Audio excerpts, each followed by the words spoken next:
warahmatullahi wabarakatuh. Selamat sore sahabat-sahabat semuanya. Semoga sahabat-sahabat di rumah dalam keadaan sehat walafiat dan tetap bersemangat dalam berkegiatan. Oke, sahabat-sahabat semuanya, pada kesempatan kali ini kita akan ngobrol nih sama seseorang yang akan kita gali informasinya, yang akan kita ngobrol bareng sama beliau ini. Kita akan belajar banyak dengan beliau ini. Oke, tanpa basa-basi sahabat-sahabat, kita langsung saja untuk beliau memperkenalkan dirinya ya. Oke, halo, assalamualaikum. Waalaikumsalam. Waalaikumsalam. Boleh diperkenalkan Mas Warno kepada sahabat-sahabat semuanya? Mbak Rahma, terima kasih sudah diundang di DPC ini. Kesempatan pada sore hari ini, secara pribadi saya memberikan apresiasi karena ini ternyata anak muda yang sudah mulai senang dengan politik. Baik, Mbak Rahma, saya nama Suparno tadi sudah disebutkan. Jadi saya ini kebetulan salah satu pengurus harian DPC PKB Kabupaten Kudus, dan sekaligus saya ini dimandati menjadi lembaga pemenangan pemilu 2024 untuk DPC PKB Kabupaten Kudus. Itu mungkin Mbak Rahma. Oke, sangat luar biasa sekali sahabat-sahabat semuanya. Kita kedatangan, kita biasa mengenalnya dengan sebutan Mas Parno. Beliau ini adalah salah satu pengurus dari DPC PKB Kabupaten Kudus, dan beliau ini mungkin adalah salah satu kader terbaik dari PKB Kabupaten Kudus. Oke, tadi menyinggung kalau sekarang Mas Parno ini sedang di LPP, ya Mas. LPP, Lembaga Pemenangan Pemilu. Sebenarnya LPP itu apa sih, Mas? Jadi begini Mbak Rahma, yang namanya partai politik tentu punya ambisi, punya angan-angan agar menang. Nah, disinilah PKB dalam rangka untuk memenangkan pemilu 2024, PKB membentuk lembaga yang namanya Lembaga Pemenangan Pemilu. Dan saya hari ini sudah menyiapkan diri untuk bagaimana mengupayakan agar PKB di Kudus menang. Itu Mbak Rahma. Ya, kalau dari tujuan sendiri untuk LPP, selain tujuannya adalah untuk menuju kemenangan dari PKB itu sendiri, ada tujuan yang lain nggak sih, Mas? Jadi kan politik hari ini itu dimanai oleh anak-anak muda seolah-olah hal yang jelek, hal yang kotor itu. Tetapi di sisi lain sebenarnya dengan kebijakan inilah kita nanti akan bisa memberikan ruang bagi anak-anak muda untuk terlibat aktif. Karena bicara soal demokrasi yang dibangun di Indonesia ini tidak terlepas dari demokrasi keterwakilan. Betul. Mau tidak mau, pemilu itu nanti akan memilih wakil-wakilnya. Nah inilah LPP dalam rangka untuk memberikan edukasi pendidikan politik kepada generasi muda, untuk mengajak anak-anak muda terlibat aktif dalam politik. Sehingga mereka akan tahu bagaimana politik ini sebagai alat bagi mereka untuk memperjuangkan masa depan mereka. Oke, sahabat-sahabat, menarik sekali. Jadi yang disampaikan sama Mas Parno ini bahwa kita sebagai kaum milenial atau bahkan ada yang generasi Z itu banyak memang yang sepertinya tutup mata dengan politik. Seakan-akan politik itu adalah politik yang kelam, politik yang buruk, tapi secara tidak langsung dan dia tidak sadar bahwa apa yang selalu dia lakukan itu adalah berkaitan dengan politik, gitu ya Mas ya? Iya, karena kehidupan sehari-hari kita itu tidak terlepas dari kebijakan. Ya, misalnya, setuju. politik itu tidak hanya terbatas pada apa namanya budgeting, kemudian kebijakan, semuanya apa namanya peran-peran yang dilakukan oleh masyarakat, mulai tidur sampai bangun atau bangun tidur sampai apa namanya mau tidur, itu akan akan bertemu dengan situasi-situasi yang itu menjadi kebijakan. Karena di Indonesia ini kita lihat bahwa tidak sebebas yang kita bayangkan.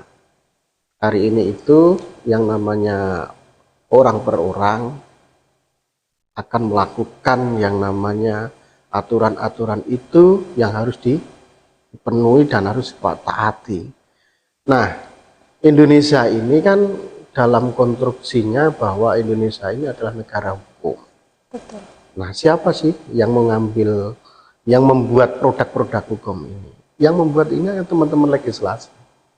Jadi eksekutif dan legislatif ini akan membuat undang-undang yang nanti akan berimplikasi diterapkan oleh masyarakat. Disitulah entry point-nya kenapa kita itu harus terlibat dalam partisipasi politik itu. Oke, bahwa kita itu jangan tutup mata, gelap mata dengan hal yang namanya politik. Bahkan dari Mas Parno sendiri juga menyampaikan dari kita mau tidur sampai kita bangun tidur, mau tidur lagi, mau bangun tidur, itu semuanya adalah serba politik secara tidak langsung ya sahabat-sahabat. Tapi begini Mas Parno, pada era sekarang itu adalah era yang semuanya itu maunya serba instan, maunya serba cepat, tanpa mementingkan proses, tanpa belajar dari proses. Lalu bagaimana menurut Mas Parno terkait dengan era yang sekarang dengan arah politik ke depan? Nah, yang tidak disadari anak-anak muda sekarang itu bahwa ternyata di 2029 sampai 2033 ke depan itu penduduk di Indonesia itu akan didominasi oleh kaum-kaum muda, kaum-kaum produktif. Betul. Nah, disitulah sebenarnya titik kritisnya kenapa hari ini kita itu harus ikut terlibat dalam politik praktis atau partisipasi politik ini harus kita ambil. Karena tanpa kita berperan hari ini, juga kan kita ke depan juga akan susah. Kalau hari ini kita cuek dengan situasi yang ada politik atau perpolitikan hari ini kita cuek, maka kita akan menerima akibatnya nanti. Betul. Mbak Rama, kita tahu dah di legislatif contohlah anak-anak muda, keterwakilan anak muda ini kan hampir nggak ada 30%. Ini menandakan bahwa ternyata pemegang-pemegang kebijakan itu sudah eranya era zaman dahulu lah. Kalau hari ini itu era milenial, dulu ada era kolonial, kira-kira begitu. Siap. Nah, para politisi sekarang itu banyak didominasi oleh kaum-kaum elit yang usianya mungkin lebih di atas 45 ke atas ya. Tapi anak-anak muda di 40 ke bawah ini hampir kita tidak temui. Nah, ini problem yang harus kemudian kita carikan solusi. Karena kos politik hari ini atau 5 tahun yang lalu sampai hari ini juga masih mahal. Itu yang kemudian kadang-kadang membuat persepsi anak-anak muda, kalau saya nggak punya uang tidak akan bisa lah caleg jadi dewan dan sebagainya. Itu yang harus ditepis hari ini. Dan anak muda seharusnya hari ini harus mulai sadar bahwa mereka harus terlibat karena mereka nanti akan memikirkan nasibnya ke depan. Itu paling penting. Oke, setuju. Saya setuju. Point of afirmasi banget dari apa yang disampaikan sama Mas Parno ini, bahwa kita nggak tahu nih 5 tahun ke depan itu kita mau jadi apa, 10 tahun depan kita mau jadi apa, tapi semua pintu kita setidaknya kita bisa masuk. Di lini sektor kita bisa kuasai itu. Yang mungkin salah satunya adalah di bagian di politik gitu, guys. Politik tidak harus menjadi seorang DPR, tidak harus menjadi seorang pemimpin, tapi bagaimana kerja-kerja politis itulah yang mungkin bisa diambil oleh teman-teman milenial, terutama dari saya karena saya juga milenial sahabat-sahabat. Jadi mungkin itu poinnya, nggih. Dan kalau boleh saya bertanya kembali Mas Parno, sampai sekarang nih di Kabupaten Kudus bagaimana pas Mas Parno melihat keterwakilan dari kaum-kaum milenial, pemuda-pemuda di bagian ranah-ranah politik? Nah, hari ini kalau kita melihat peta politik, persatuan politik di Kudus itu memang anak-anak muda masih apatis terhadap politik. Padahal anak-anak muda sekarang itu sudah mulai banyak punya peran-peran ekonomi, peran-peran sosial yang sangat luar biasa. Anak-anak muda sekarang sudah mulai, yang sekarang kita kenal itu digital marketing ya, itu mudah dimanfaatkan oleh anak-anak muda sekarang. Tetapi tidak disadari kalau kemudian kebijakan-kebijakan itu nanti akan berimplikasi kepada mereka juga. Nah, betul. Ini yang juga harus diwaspadai dan harus dipahami, karena tanpa dia menyadari itu, ke depan kebijakan ini akan membelenggu mereka juga bisa. Misalnya contoh misalnya ini perdagangan sekarang yang dulunya konvensional, sekarang mulai digital. Ya. Kalau konvensional misalnya ada pajak dan lain sebagainya, yang online pajak sudah tidak ada pajaknya. Nah sekarang pajak sudah mulai melirik transaksi online ini. Nah yang membuat kebijakan itu nanti adalah para pemegang kebijakan antara eksekutif dan legislatif ini. Nah itu akan berimplikasi pada nasib mereka nanti ketika menjalankan profesinya sebagai wirausaha yang bergerak di bidang jasa atau digital marketing itu. Ya, bisa dikatakan kalau tidak dekat dengan yang mempunyai kekuasaan itu juga sulit untuk menyampaikan ya Mas ya? Ya, kita seringkali itu dalam konteks demokrasi itu ya, ada yang namanya pressure group, kemudian ada kontrol sosial masyarakat. Ya, selama ini peran-peran yang dilakukan oleh masyarakat itu ya sangat minim. Karena yang membuat itu mereka-mereka yang duduk di kursi legislatif, gitu loh. Dia akan mendengarkan, tetapi belum tentu melakukan. Ya. Nah inilah yang harus dipahami. Maka di titik inilah yang kemudian harus ada keterlibatan anak muda, terlibat langsung dalam politik, kancah politik langsung gitu. Nah itu yang perlu dipahami oleh anak-anak muda sekarang itu. Oke, kita lanjut ke LPP kembali Mas Parno terkait dengan tadi keterwakilan dari milenial dan lain sebagainya. Kalau dari LPP sendiri nih, apa arah menuju tujuan utama tapi melalui milenial itu apa sih yang mau dilakukan? Ya, PKB ini adalah partai anak muda sebenarnya. Kenapa sebagai partai anak muda? Ini memberikan ruang-ruang terbuka kepada anak-anak muda untuk terlibat aktif dalam gerakan-gerakan politik praktis. Karena kita menyadari betul bahwa PKB ini harus melakukan kaderisasi atau regenerasi politik gitu. Ini penting, kalau kayak begitu nanti PKB akan ditinggalkan oleh masyarakat. Karena ke depan pemilih dominan adalah kaum milenial. Kalau PKB ini tidak merubah diri, tidak memberikan ruang kepada anak-anak muda, ya nanti akan ditinggalkan.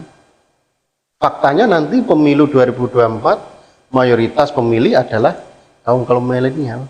Ini yang betul. Kita sadari betul hari ini. Makanya apapun yang kita lakukan, kita akan libatkan anak muda untuk terlibat dalam kancah kegiatan-kegiatan politik praktis itu. Oke, lanjut terkait dengan LPP ini. Sudah mengrekrut bacalek ya Mas ya?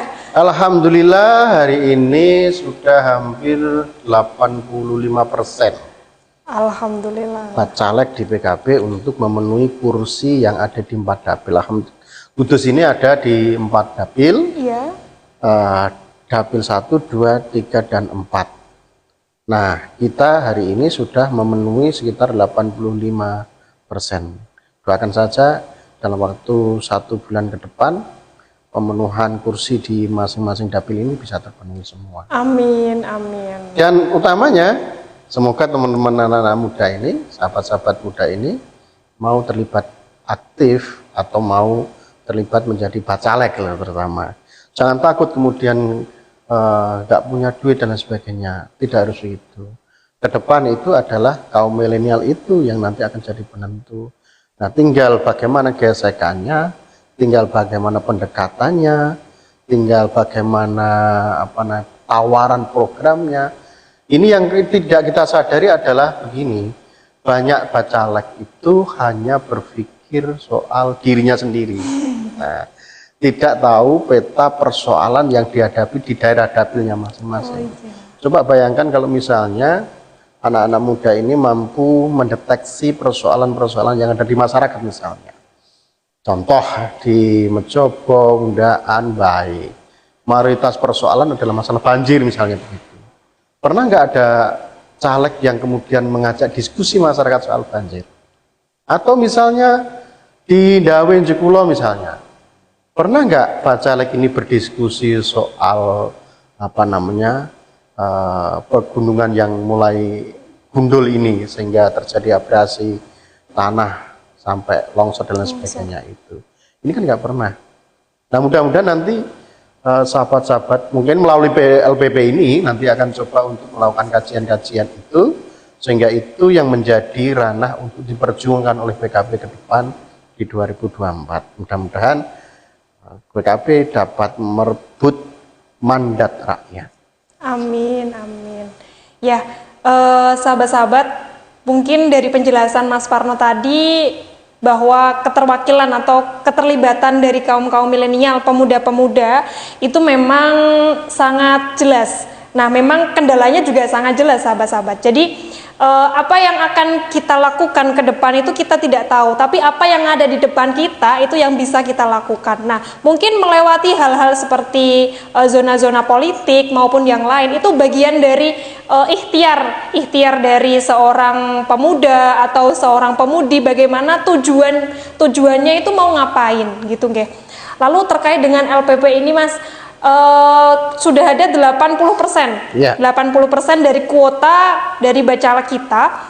Kira-kira 80% ini atau mungkin nanti bisa 100%, berapa suara yang akan direbut oleh PKB secara optimisnya Ketua LPP? Ya, mudah-mudahan PKB ini pernah jaya, itu pernah menjadi